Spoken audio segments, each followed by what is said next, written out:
표징의 시대. 이사야가 예언자로 활동하던 시대는 BC 739년에서 680년까지 약 40년이다. 우시야, 요담, 아하스, 히스기야, 므낫세까지 5명의 왕이 통치했다. 그는 우시야 왕이 죽던 해에 소명을 받았고 가장 사악한 므낫세 왕에 의해 톱으로 켜서 죽었다. 당시 사회상은 불의로 가득 찼고 악행과 범죄로 타락했고 부패했으며 죄에 열중했다. 무엇보다 하나님에 대한 믿음을 저버리고 등을 돌렸다. 아하스 왕이 통치하던 때에 북왕국 이스라엘의 배가 왕이 아람의 르신과 동맹을 맺고 유다를 침략하려고 했다. 이 소식을 들은 아하스 왕의 마음이 바람처럼 흔들렸다. 아하스는 친아시리아 정책을 펴고 있었고 아시리아의 도움을 요청하려고 했다. 이때 이사야가 하나님의 지시를 받고 아하스를 찾아갔다. 이사야는 아하스에게 연합군을 두려워하지 말라는 신탁을 전하면서 하나님께 표징, 징조를 구하라 전했다. 이 세상에 그 어떠한 어려운 징조라도 좋으니 구하라고 했다.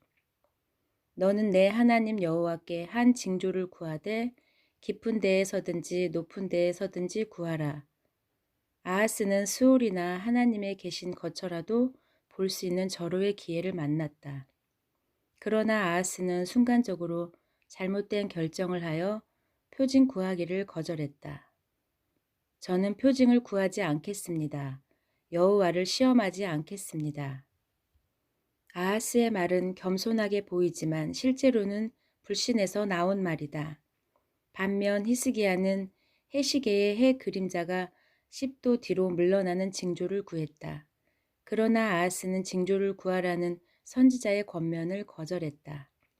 그의 이러한 행위는 선지자의 강력한 비난을 샀다.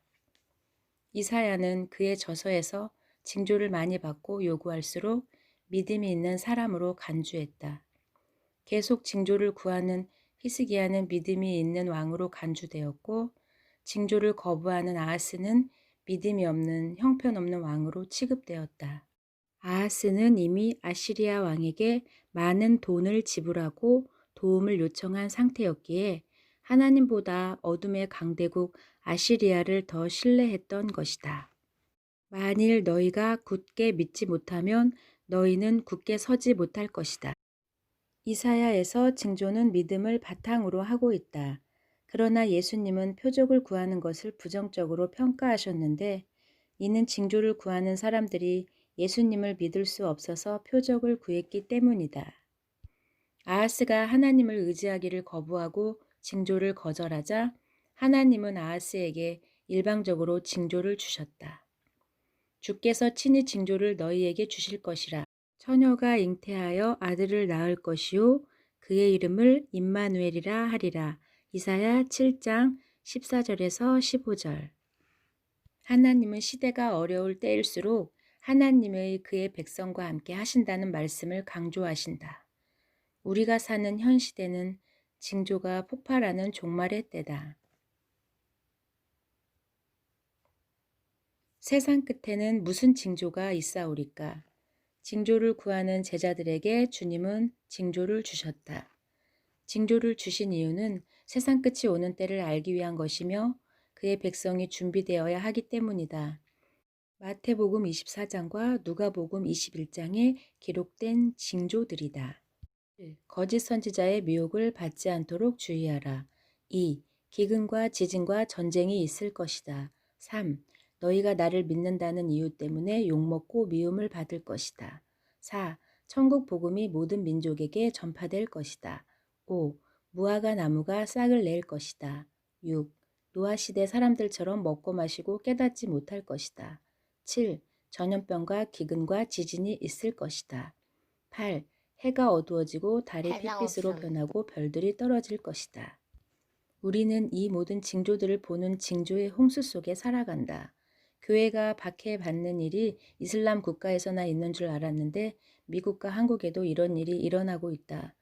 코로나를 빌미로 종교의 자유를 억압하고 욕하고 박해의 대상으로 삼았다. 교회에서 4%가 발생했다고 하는데 96%는 욕하거나 억압하지 않는다. 교회를 욕하고 모독하는 수준은 한계를 넘어섰지만 신자들은 멀뚱멀뚱 쳐다만 본다. 교회의 박해는 앞으로 당국의 정책과 충돌하면서 더욱 일반 대중에게까지 거세질 것이다. 전염병을 통제하는 WHO는 이스라엘처럼 1948년 창립되었다. 전염병은 환란의 시작을 알리는 징조였고 마지막 재앙 7째 대접에도 전염병이 발생하는데 그때까지 지속될 가능성도 있으니 이 또한 시대의 징조다. 마침내 하늘의 인자의 징조가 보이며 인자가 구름을 타고 큰 영광으로 오는 것을 보게 될 것이다. 그의 택하신 자들을 지구 전역에서 모아 올리실 것이다. 불의한 자들이 코로나를 빌미로 종교의 자유를 억압하고 박해의 대상으로 삼았다. 정의롭지 못한 법을 제정하고 압제하는 규정을 입법하는 자들에게 화가 있을 것이다. 그런데 교회는 하나님 앞에 신실하였나? 그렇지 않았기에 심판이 온다. 땅을 더럽힌 자들을 파괴시키기 위해 분노의 도구들이 총동원된다.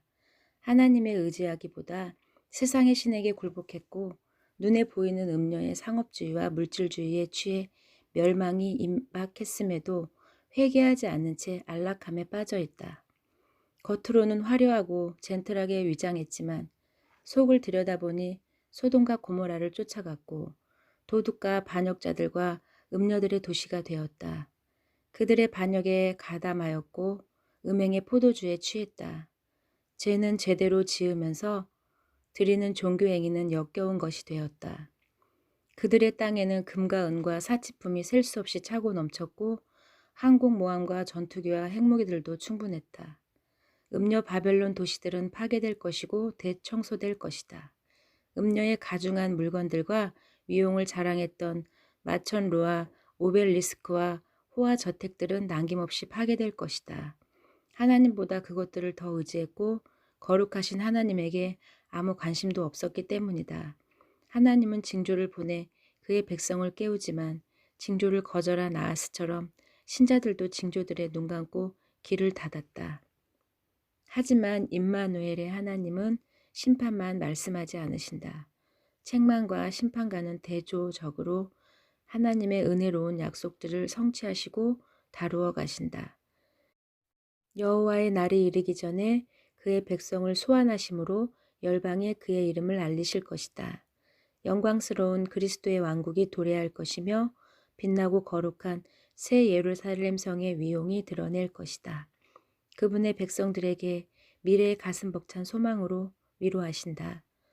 사악하고 불의한 자들에게는 저주와 재앙과 심판의 날이 될 것이지만 돌이켜 회개하고 순결하게 준비한 그의 신부들에게는 축복과 환희의 날이 될 것이다. 그날이 오면 임마누엘의 하나님을 볼 것이다. 아, 임마누엘, 그것이 날개를 펴서 은밀하게 준비된 그의 신부들을 덮을 것이다.